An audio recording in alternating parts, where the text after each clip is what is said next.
برنامه آسانی ویژه ابدا محمود من و خوش به تماشاوان روجاوا تیوی ام ایرو حساب خلق کنول پیش بری ونه بر تماشاوان ما ام ایرو الباجاری قامشلو کا اوین ندوی باجاری ده گلک هلبستوان نویسکارن گلکی گران بوها این کو سالن درش خدمت او ویژه و هلبستا کردی کردن وی باجاری ده یک جوان هلبستوان کوراسی 30 سال زیادتی 30 سال خدمت هلبستو نویسا کردی کریا ایرو میوانی خلقامه میوانی مجی هلبستوان عماد حمدی میوانی برنامه تو بخیر هاتی مامسته خودش راضی به اهل و سهلا گلکی سپاس صاحب مامسم گلکی کیف خوش بوی میوانی برنامه اجی گلکی کیف خوش مسروی در فتا و دام صاحب سپاس باشه مامسته عماد انت خوازن تسبیکش بود تماشاوان برنامه منه تو میگوت یعنی هلبست تا تینا ناس کردن جبوک ام بهتر تکم کراهی جیاناته تو کردایک بیاد تکنگی دست به خبات نویسا هلبسته کریه از عماد شیخ موس حمدی من از القامش لو چیبوم سال هفته و سیا مخوندنا خو القامش لو بردوام کرد ودود چوم زاننگها حلبی ملور هندسه میکانی خلاص کرد انا زند زیاری میکانیکم الحلبي مدرس بهالبسته کرد ده سال نوت الدوا دبو بيجم نوت الدو ونوت السيبي يعني دوي قناغي دبو وحيان هاجم بردوامن بس والله فيش ولد 3 ساله بشكي دوري هالبستي شو مبراستي هالبستي من قال لك بون وقال لك هنرمنداش هالبستي مستران وزيدي بري انا جم قوتي زيدي ضصت هالبستي جي ضد حقينا قامش لو تشو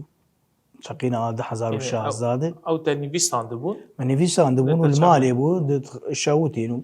وقال لك جوان نماد هاتن بيرامك وانا جي ديوانك متشاب كري هي بدنا بنافي ليلانك شغلي كارمش بيجم صد دور صد وشيست هالبسي تيدن اوشي باشه مامسم از خوازم بیجم دونو دو دیدیم ده چی بود سدم کوته دست بنفسه هلبسته کردش کسی که باندور بویه یا جد مالبات ده کس هبون او بري نوت الدوام قال كي جاري الاستراني كردي قهدارت كر الاسترانا قهدارت كر وقابا جام شون حلبي غريبي جي كتي غريبي ودوربون كت مسألة ده وامجد عمري كده بون حسكرنجي ابو براستي فيت جيش جو اجاز دز بهالبستي بكم هالبستا كردي مويجا داتاني مسر جاموف كا داتاني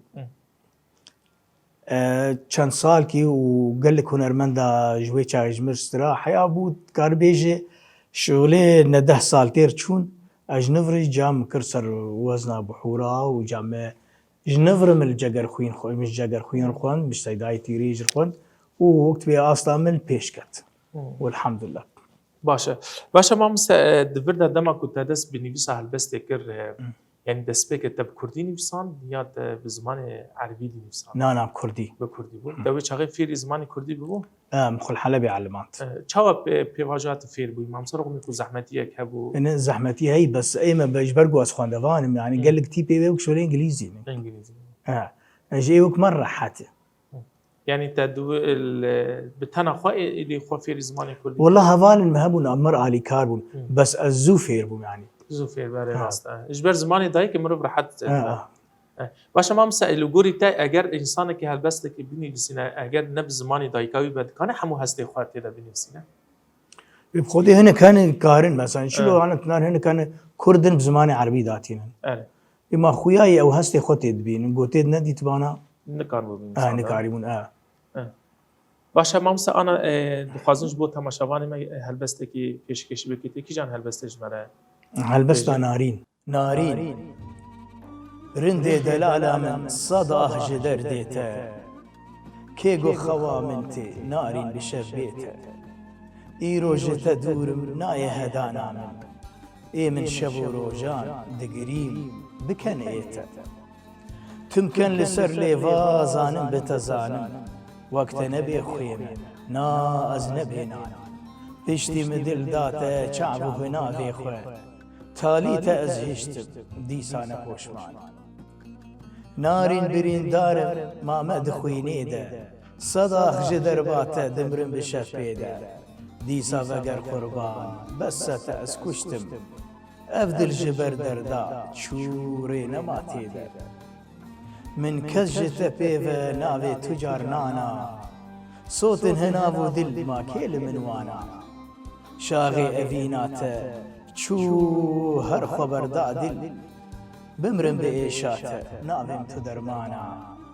بمرن بإيشاتا نافم تدرمانا گلک سپاس ابن هلبسته تنیفسان دی آنالین تزود نیفسان دی آنالین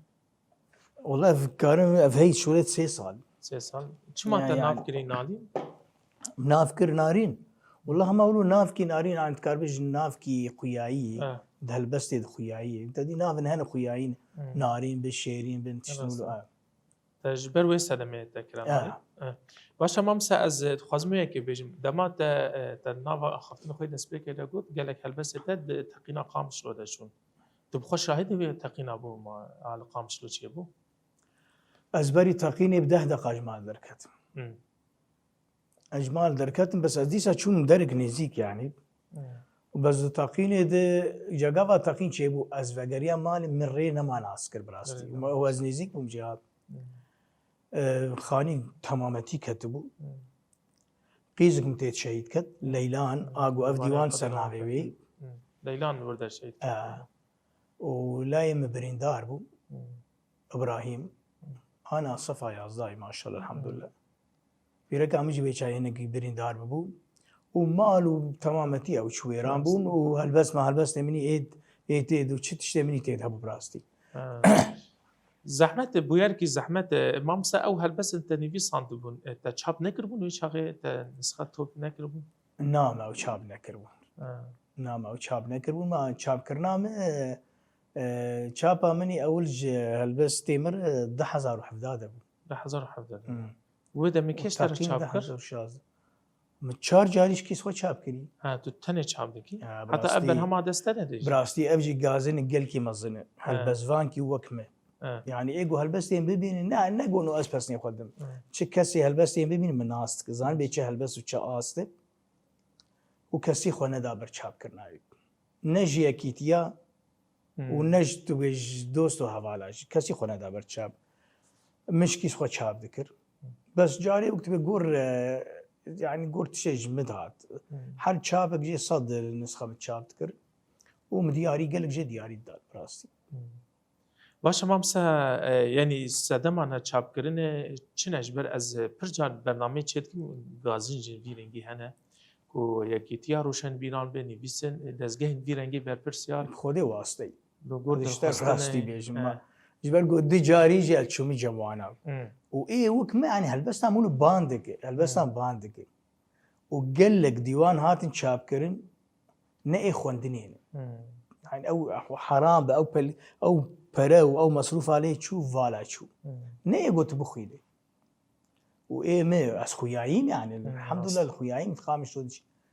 وايجو فيت شيراد بونجي من ناس ذكر ودي اكيد ياد بونجي ودي ساجي كسي خونا دابر فما كابنا بيجمع شنو برقو بلكي براسيل بيجمع بلكي برقو اثر بخوم يجي برقو الجمع تشلو تشويه حر آليك حر بارتين حر شنج اي خور شابتك اف راستي اف خلقيش يعني اشتغلت يعني ام هيفينا نج انه هاو شون ده افتش به جوهرتن هل بزباني وكيتا اي والله قريت بيه جوهرتن قلنا جوهرتن معناه ده ما تشفي دينك هيفي هنا هيفي هنا راستا هيفي هنا ان شاء الله باشا مامسا دمات تو هلبس هاد نویسی تو آلی کاری وقت مثلا دواری رزمانی کردی ده کسی که یوسات استشاره دیگه پیره لا نری نمیدی بی یا نه لا ابدا دواری گوتنا دجی هل بجارتنا گوتنا لا انا ابجي ناج برقو قوتني ازدبم از قوتني دما خود بم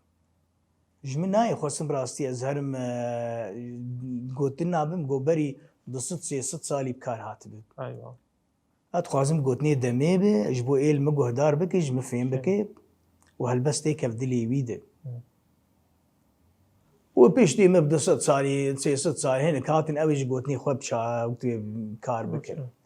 فتشتي ازدين بجي يعني ورنا نقولوا تشكيلو تبيجن واسخل هنكا هنك عالي ممكن يعني تشكيلو نا استني اسهل بس تاخذاتي نمو ازحم شي وقت باشا مامسا دفردا از بيجم يعني دماكو مروف هلبس بس سما شارع خوش بيرانك بس چه هي غاواز هلبس داتينم بري جو از نيت بكم والشاب بكم جانا از نرينا دوستو حوالات خوازم نجبو انه قوتن چلوی نرين باش منو بس كابنا بهالبست خوش نبدلي واي كاتشتي دي اللولو الشور النرين نرم ودي جانا جي قهرتني تخيمي درسته باشا مامستا هالبستا دما تو دني بسيني هالبستا كي دم بتره دخو يانجي او هستا هاتي تتكان هما جارك وي بينوسا خو بگره هالبستا خلاص جي بكي بخوده اول اوي دسبيك اوي مثلا قاوا بيكون تشادروكي تتكنا كتشتغناي بيراته جنش كي تبنر هات بيراته وتداني بلكي جانا جد ده بس هي بس اسلف دينم بس اسوانا ناكم انه خلاص اضمان هالبس ازي جاهلتين بشتي چندروكي دي سال وافت قرب هر جاري قهرتن كي تخيمي تبنر او هالبس لا قمداني بو هالبس دجي دركت يعني او هالبس بوج مربوق من هالبس اول جمربوق بنقهكي جبو هالبس تقدر تشيبك باشا مامستا یک تایبت ملی هلبستوانه دما کو هلبست دینیسان خوازل جی کی بدنگ بیان جی کی خوازایرونه یا جی شف دینیسن گلو ی مامستا اما چاو دینیسن ده هلبستا خورد نعم خودي مزنولو مزانه مرو دوري خو وقت بي خو بلا مروجي وكب يعني مرو وقت بي تشكي شخور دوري خلكينر دوري تشتانر انا اما ادناف جفاتي دغاز خوازم دين ما زيدينم دما کو هست ورت دینیسن كرجي وبنا هاجي جبر خوف نايب راست هز دفي تحقوا جير حاضر بك انا مشترقان تيراج بينوسا خو چندروكي تبك ونكتم تشتردر ناكب تبنرجمش كيد هات بس قلت ترى انا في 3 سال از دوري البسي كتمت شما خوجير كار نكري از 10 سال دي جمينم هس نايم بس قاوا اسخو تيخ موي جويدي وايجاد الوقت بين مش نفر ولو يما باشا مامسا ازواج بجم ده هلبست دما کو تدنيسين تدخوازي وصاب بالا خو مرو گوتنه تد تپرد خوازي گوتنن کو ينو وكا كوجفاك جي فين بكا بنفسينا دواري هلبستن مي كردي بريده تا ديوان وكي احمد خاني ملاي جزري خواندنا خودي ايوانام قال كي نخواندي براسيش تربيجم اي جزيري مهنك جي خواندن بس مديت نسر بحوراي وهو بس من داد وجبرقو مدقو انا جمرنا مع لازم او قوتن اسب كار ناينم بس اي جگر خوين واي تيريش ما قال لك خواندن انا اي جگر خوين كارم شتبيش بلكي حر حيش ديواني يمخندني او جمر لازم او نيزيكي دمام بو او جبو چه لازم جمر ما جبو بحورا جبو تشناولو بس يانا قوتنا وصورة اش جم خطي قالوا شوية نيفيسا مع مستا عماد يا هلبست تشهواي تدي هنا كلاسيك دي نسينا كلاسيك ونيزيكي استرانا نيزيكي استرانا جبو بستران اس حسابي قولت جبو بستران حطانها او هلبست تنيفسان تدانه هنرمند مع مستا قال لك هنرمند مرستا قال لك شيء دنوت ما هلبست مني حرد هلبست مني اولي قدركتن دنوت وحفتاد ابون او هنرمند مروان صبري بو وبدود ريزقار هبو لقمان داري 4 كاسيتي مستران عدنان سعيد بو اف ايه هنرمند مي دمي بو عماد داريز زقل كبير مام ماموستروني جان ودستراني مجي ماموستا صفقان وركيش او ابار من قليدي ازانا كان بدو زي بخينم ازويج وادجي اقوم دابوي وادجي ادي ما ازي شبك بو انا حسري شابيتلي من دلي خداتا ايرو اتشبوش مان بالي دفج من بردنا ما استيما خافا بالجنو قرجت بيبنا بنقول استبيناك نقولي افهل بجي استرابو و قال لك ابو نما انت برام ديارته قال لك هلبستي خدانا هنرمند انا رحمتي هنرمند صلاح رسول او بمرشتغلي تليفوني قوسي هلبستات خوازم دناف دانو استندني ارجوفا ازي بيشتي فتراك بازارو كده ازي بيم قامشلو ام بو كان جيتها ازي ما ديوان ابتدى تشخرش نال درخ وسبحان الله يعني وكتبي اجلي قينيزيك تربو بمريتي بسمه رحمه خذي لي بد ما مستفارس بابي فراس شغلي 14 هلبس هذا الطرف كي قواف ايه من نازي بستريم بس خوياي نرحت بيجن بلكيش برونو نرى حتى دنجي بير نقالي كار انا بسترين يعني تشتجي من دي تشتك سرا براسي بس دما بيدي از حياج ما بي مداني برشاوي خو انه هالبستي خو ازي بصورة ودنج سرو بلا خدا بلا باشتر يعني زنما قال كي جهد دم هالبستا جهد دم السرانا كيدر خص كيدر نخسي شيء من ما شيء بس ازي بدنجي خداخ ان شاء الله بس او كذا صورة دنج وصورة تبتبيجي كذا كتا هيا دبك بلا امجي بين خويا كريم راست حق باشا مامسا از وی بیجم دما دوان هلبست خود دی هنرمندا گلو اگر بخوازن گوتنا بگو هرینن یا جیشکی بتر تکلیه داتینن خودي هنك اي بري مر جمر دقوتين يعني نكا فيتشي بقهر كاتي شاب بس هنك جم خور قهرتي بيكوستانا بيجن بيجو جمر بيج جبو تشلو جبو او جواوري قونو قهاد قهرت يعني تشكي واجي كتي وزنك ايش خور تشكن يقولوا خرات كده انا افهم بس مسر بحري قابا خرات كده خلكو بخاعي ما نزاند بس هنرمندي ولود كل جارة دوار نما بير الشغل بعد باشا مامسا دريزي ده تشي هلبست اجباره والله مي هلبست كي كامل بنا بيتش هلبست چاوا دكارم دو چاوين تارش نينا شوين تار چنو ديمو دفو پوري ده هر چار نمازانم چه بس نيوان بدم از جوخا گردن مليفا خال سرخوار هلا من دي كسك چاوا نبينا شيار وك من شب و روجان نمينا كسك نقرج دستيت اقولك صور افينات چاقر كي بتينا افين دارم چه كيفا من جترتي حتى نمرم جدل ما قيت درتي افينات بخوجانا زراده هوارا من بالشف بيد جبرتي تو چاوي من بخوازه بيجا انا ازيتي خبصوص دستي توانا تدل بريا جمن چاوا دكارم جنوب از بدف بيجم تنانا جنوب از بدف بيجم تنانا يلك سواس مامستا باشا مامستا از خوازم بيه كشتر بيجم ديجيانا مامستا إمادة تشتهري غمگيني بويارا هري زيادت بإشياء چيه راستی هریز پیش یام 2 سال که ده باویم شو رحمتی از البر باوی خود کتم گل کی 10,000 شاهزاده بود دیجم پیشتی باویم بچند ماه کی 2,000 که مد دریا ایجاد شون و پیشتی هر 2,000 که به 5 ماه تقینیا قامشتو تارا غربی 10,000 شانزده ده بود 2 سال که ده بود اوجی قیزام ليلان الشهيد كد تدي مشتر قولا برين داربو مال بيرامبو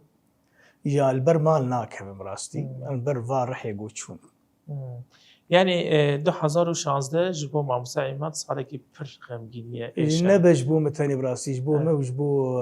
قلك يعني جبو ملت تبي لانه يجبرقو او تقيني جرامبو بقلكا ود دريا ايجا جي قلك تشون يعني نبس يمتاني تشون جملتي كردر او زحمتي بجملات التوي باشا اللي جيانا تاتا تشتهري خوش بويارا هري خوش بتر در مصبيا خودي اما حمد اشتكار بي خوش تشتيش با خودي بخوش قيش نعمته يعني الحمد لله خودي جنو زاروكن وحوالو دوس وناسن وصا بويارا كي تزيدك كيف تجيرا هاتي جياني ده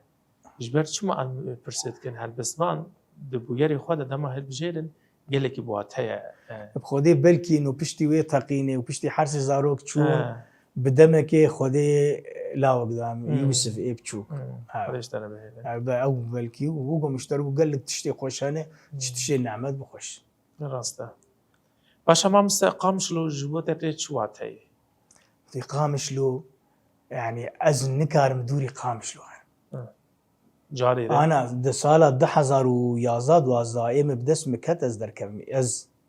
بس ايم متوزر ناكف تجاري يعني انا اسف دويت شكا زارو كاجي از نبو عربي از در ناكف نكارم من الحلبة تخون چند سال كي اما هر 15 روز از دهات مالي من نكار بدوري قامش ونكار دور كم راستي ايش بقولهم هل بس بيصير قامش وشكلي قامشلو هاتيا گوهرتن مامسته وڵە گەلکی هاتی گوارد باش بوون یان خۆدێت کار بێژی زانیش عالی بێ خۆشببوونا کە بینایەت و ماڵ و چی و سەیارە و دکان و شێول و پڕ بوونێ بەس ڕاستی ئەو خۆشببوونا بەرێ نەما ینی بەرێ ئەم جیران داعیدادێ ئەم جیرانی ئێ سەرێ تاری ئەم دەچوون جەم ئێ داویا تاری ئانا ئەم دنەفسا بینایەتێت نەمادرن جەم ڕاست تێکیلی کێم بوون کێ بوون گەلکی گاوا من حەلە بێت خوان دوێی چاغێ مش خۆردگۆ ئەف تشتی ئانا جەمەوی چار جەم حەلەبیا هەبوو کەم سەر کەسی نەتکەت مدگۆ الحەمدولە من قامش لۆ نەولونێ جەوا ئەمژ گیهانەوە دەمێ بێوی هین خراپتر ڕاستە باشە مامسەم دەمەکە خۆش لێدەکێ دەرباز کرا مێ هەنێکی بەرنامە خۆل دەربەدە بەخچا خواندنێژی بەرداوام بکەن کەرم تەمام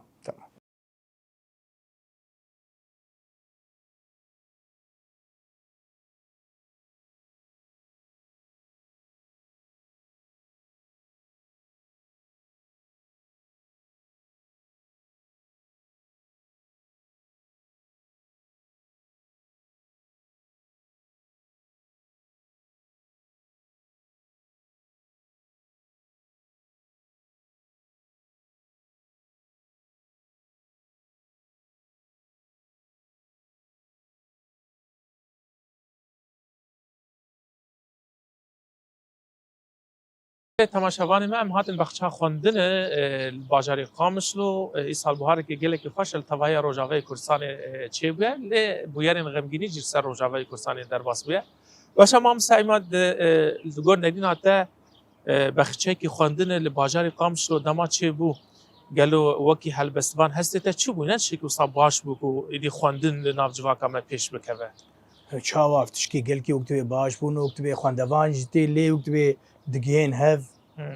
û tişkî gelkî baş rast berê tin nebû ceme Rexmê ku xwendin kêm e yanî tu dibînî civaka me hinekî guh nade xwendinê jî ev jî rastiyekî wê heye. ji ber got guh nade xwendinê ji ber got boyerên de hene bi rastî boyerên girantir here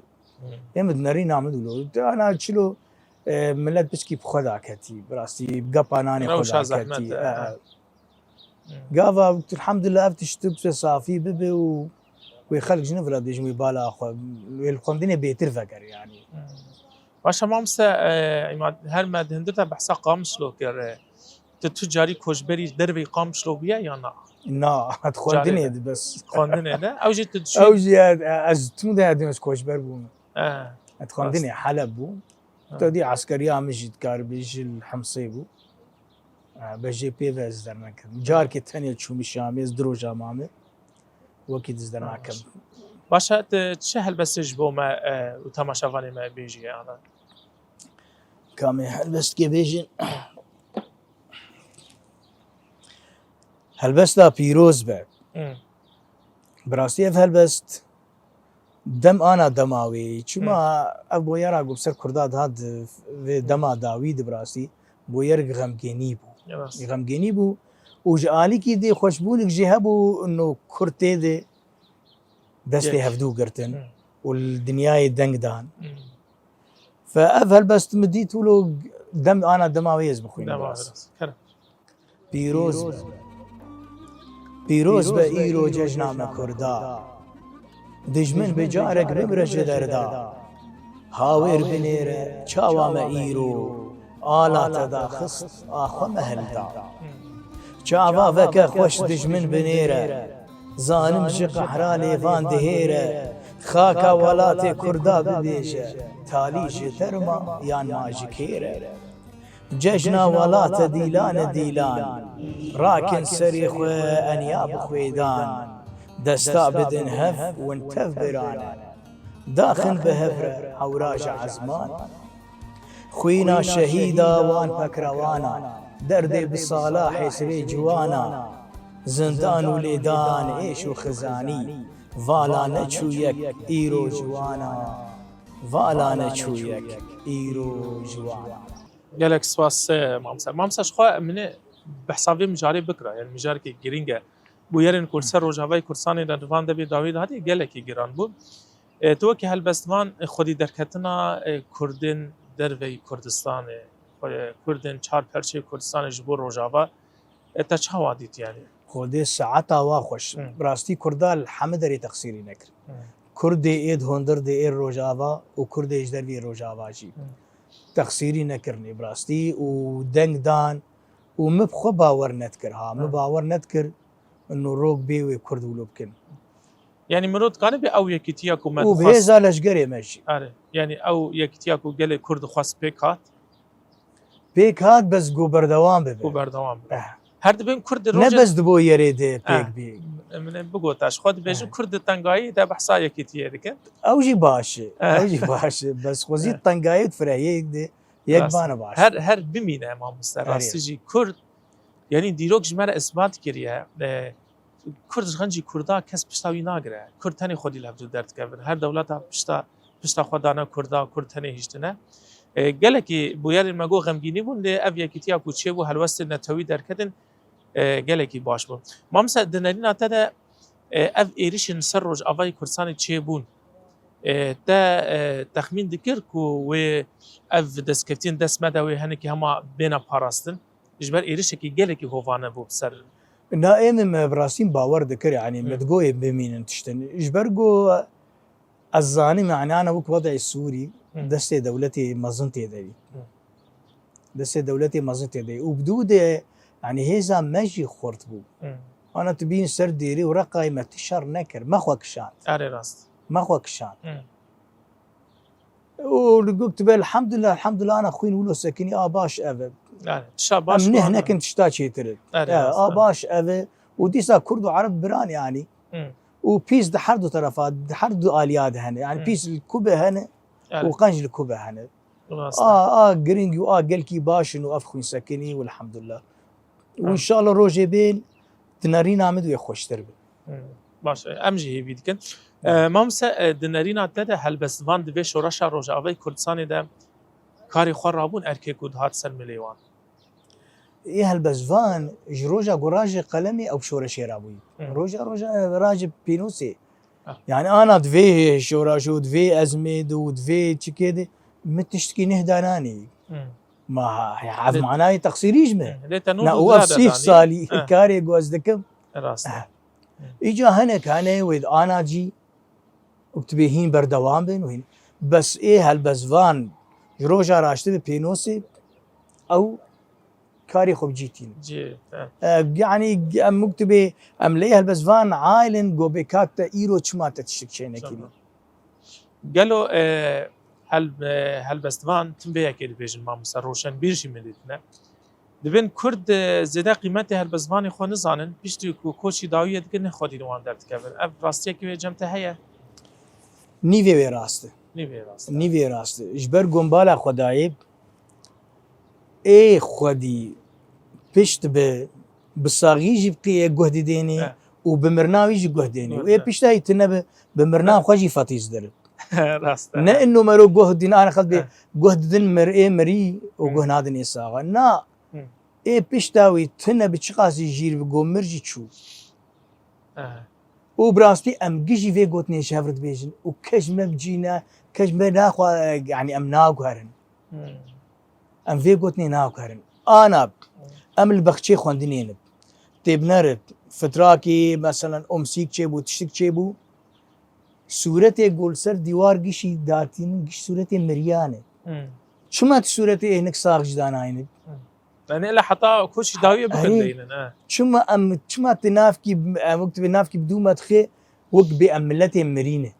عملتي صاغن صورتي هالبسفان صاغ جي سر الفيديو واريخ راست ايه شو راح ما خدي الواب ما اوج بيرا نكري ليه تبي ام ايه صاغ بافيجن نا والله شي نعم باشا ما مس دريزي لكشان هالبسيت تخازي جبو ما وكما تخازي افيني بي تخازي تشي جدردي هفالن درو جدردي هفالن درو سري من سبيبو كتمال شجو جنفنا نوير من هذين هفال برين او برين تشكف وتشني هفالن درو بجمار برن دهنيا نهن اجد الهوغرن هفالتي جدل بخوشة لي بدف نجح رب بيجم قالك بيمرن دروجن فرح تفل دورا منن هەڤالن هەگەر ئەسکەتم دژنێ نە دۆستن نە یارن هەڤالن بە دەڤ نە ئالیمی چاندن سبێ ناچن هەڤالێ بڕاستی هەڤالێ تەبە درۆژن گران وەک گرێکا فەبە هەڤالێ دڕوو نات و ژێرە تجار دلێ خۆ نەڤەک و نەلێ ئەو لەبە هەڤالێن ji dil ew ji te nagerin hevalên ji dil ew ji te nagerin bitir bin bi axin di nav agirin çiqa ew xweş e ger dirojên gîran hevalên te alî te bar hêlgirin hevalên te alî te bar hêlgirin gelekî spas mamoste mamoste di nerîna te de cûreyê vê hevaltiya hanê heye di nav civaka me de pir e jî والله هەی پڕ نەبەت civaka me tenê dinyayê gişî Dünyayê de gişî de heye mirov çawa di nerîna te xweşgan ve xweşwana xilas bike براستی حنه اولا به حیات سری مرود نه تق مرون کار خوشوا خلاص کی bi bûyerê were bi ser te de hatiye دبویرا دنه حوالا ناس بک evet اری بویرم سر بدهاتین براستی بری 4-5 سالا جل تاکل مکت ای شادل و سی شبکه جمردانین دوی چاقید مگلک بویر ناس کردن مگلک حوال ناس کردن دوی بویری دی و نبس حوال جانا ملت جانا ایرو از هالبزوان کی کردم از دبینمش حقی من گو ازم کرد گش گرک حوالی مبن rast اجبر گو از حوالی کردا تمام evet rast از نه هالبزوانی مالا خوم یا هالبزوانی دوستی خوم یا برای خوم از اول باز هالبزوانی کردا تمام فدوی چاقید براستی گلک جی المخ دي دركتن وقال لك جاي بشتا خدانا عالي وابي كيتيه كرد براستي او انا نزان انها البزواني كي نافي عماد حمدي نتن دور كتن او انا بجار كير بكيري هالبزوانا نايم ام براستي بيش mamoste di nerîna te de helbestvan dibe ku ser bixwe be hesran yani taybet dibe ser bixwe be ne girêdayî tu partiya be ne girêdayî tu helbestvanê gelê xwe be از انا سر بخور e وامد نرين امد براسي تشيتر جبر قلت قريداي بالي كيره يعني قال لك تشتت بيجي ويقور نرينا وي الي به هاجا نقور نرينا يبا اليه دويل تبنر وبيت اي وي الي تنئي كرداي بس قاما مرو سر بخوبه قريك مروج قشاره به لمبالا خداي براستي اي سر بخو انا اجا قش وي باش قهد كن اشكي انا يمه 30 سالي مش كذا اخوه ومأفهل بس خوش دانين وش تجوره وانت شاب بكن ومن ملتي اخوه بلا بكن تشكي ندن ام تشتك جاي نافي يعني قافت شاب دك تنجبو متشاب بك ام تشتك جينا والله تنسخاك الدمت عليك الدم جبو مالها مخمناك سلم كذا بمشتري تل ملت بلا بك rast لنجي يكيتيا ونها فال مع دوستن يعني كان تير الحمد لله يعني كثير من هذه تقولي والله الو عماد امي ديوانا تشابكن وامي بلابكن افدنش كسيناتي هنرمندا يقول بس مستران قال لك جي تيرن يكي 4 كاسيت ستراي تشل ستران ما نكاري وصل نسخه شاب كربايا rast اجا تقصيريك ما زنت دي اوغو مشتر گوش بري انا دیوانن هنن تی چاپ کرن او دیوان نه ایگو تو بخوینه tamam شما او هاتن چاپ کرن شما بناتی چاپ جبرگو اثر بخوام داوی اوی ندی انا مشترگو اثر بخوا گرک نولو با گرک گشا جي حس کربایا لی گش وی پاش گوهد کر rast başa mamoste Imad li gor nerîna te yani gelê Kurd çi ciwan tê xwestin rastî jî divên demên gelekî girîng de ku bikarbin bêtir li wêjeya xwe li hunerê xwe li helbestên xwe xwedî derkevin خودی ما مستا چشتر بیجیم يعني البس يعني ملت كملت زانه به چیتی خواستن و هر چی زانه نه عجز وی شیرت بکم بس به چه یکیتیاتی خواستن و چش پارتیاتی خواستن يعني انا گاوا وک وی دیوانی نه چاپ کرن و او دیوانی نه خوندن به چاپ کرن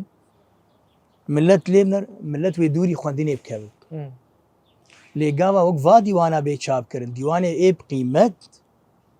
وهي ملت جي حج خوندن بكي والخوندنا خو يعني دي دستي بارتيا دي براستي ودستي يكيتيا دي ملت زانه ملت بري زانه حمد شي زانه وخويا يمنع ناي شيره تاي يعني قال ما نينا ترى قال كرد برغو ايرو ريبرن ايرو بارتي ما او ريبرن آه. ام بيجن ام نبيجن او ريبرن راست يعني قال كرد تشكو كتيا سر ملي بيك انيا ما مسد شورا شيره يجولو بيفيتش شي بيخص يعني ما مسد عليك ده اف واري فيربونا زماني كردي دروجاوای کردستان در نفش نو درکتن ایدی هر کس دزانه بکردی بخونم بنویسن تو یکی چه وادی بینه والله افتشكي قلكي باشي افتشكي قلكي باشي بس قالك وقت بيت خوندين بيشير يمكن تشتي خوش وخوش تدين برشاوي جو بخويني انا ابي جو خفيري كرن تشكيت برسد بخودي ام تشكي ناخوين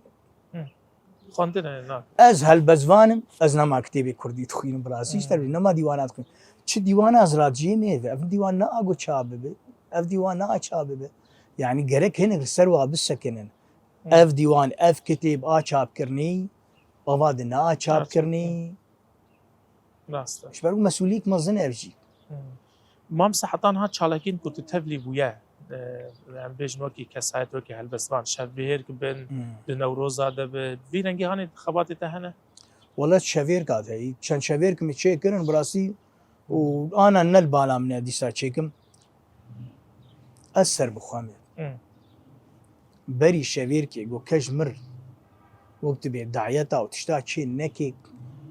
كسناي بوحدار نعرف راست شافير كي مشيت كرن بيسيحه بوحدار ندبون باشه ما مسا از هيدي ام دگن داويا خلق اخو از ويا كي بيجم جنها وشنده و ما مستعيمات چي كار بيشياوي هيا چي بلان انتهنا اف 3 سال مجدف هالبستي قريابو لي ازلي فقرم ازلي فقرم وازي هالبستي خو بالدنج وصورتي خو داخم ان شاء الله يبينا ناس والحمد لله الدنج مو اداء يعني هي اب ووكي دا الشيء وكارمشي رسمي خوش اجد في الي بالشغل متشجمتي اب وبري از عند زيار ما راست او ما نقولوا عند قلت لك تاي داويه ما مسجو تماشاواني مني داوي از بهيفي ما امي بيجن افشاشتي بريم بدن اليكي بجنفرق ام قافن اجا بيش قافن وقت بي جوهيفي تيتبن ام بابيجن جالي چاندي به جالي يكيتيه به جالي يعني تشبيجم واجمل جيت خوازن براستي بيتر جوه بدن خوندني وبيتر جوه بدن اي خدي رامان هالبزفان نحمت شام استران تنين قالك سباسيا ودكم سيرفي در فتا خوش صعب مامسا قالك كيف خوش بون مامسا عماد حمدي تبو ميفاني برنامج سپاس کن و دمک خوش ما در باز کرد هیوینا یعنی او بنگاوازی انت داخواز انت بجیبن ایدی دم پیش جبورا همو گله کرد شن روزن خوش بد باشه ما مثلا امی خلق از خاطر بخوازم خوازن پیش رجی هر بسته کیته بداوی بکن خلق آخر ولی تماشاوان برنامه آسوی نویجه بیرنگی هانی جمع گیشن داوی خلق آخر ایرو لباجاری قامشو هر هیویدارن اف خلقاتو پیش کش کرد لگوری دلی وابو امی به هلبسته که ما مسلمات خلق آخر بداوی بکن دي هلبسته بار من قولي دي اف هنرمند صفقان سرابو بار من قولي دي سون دخل دينو افين دار بجبار دردك دل من ختن ابو انا شبيجن بيجمار شعب ليك هش برجمن اقرب دل كتسر اوبن اور بخوتير ورمن بج نازل بشاب الجدار ياري قال لك رندو بها نعكم جبير صالو مها ديشم جبار حتى نها ما قيب من درنا خيار بيشان بن جمر وننم ما مدل بكل ازناكن واقسم بلا بالا جنم شبكن بجينا ببهار شبكن بجينا ببهار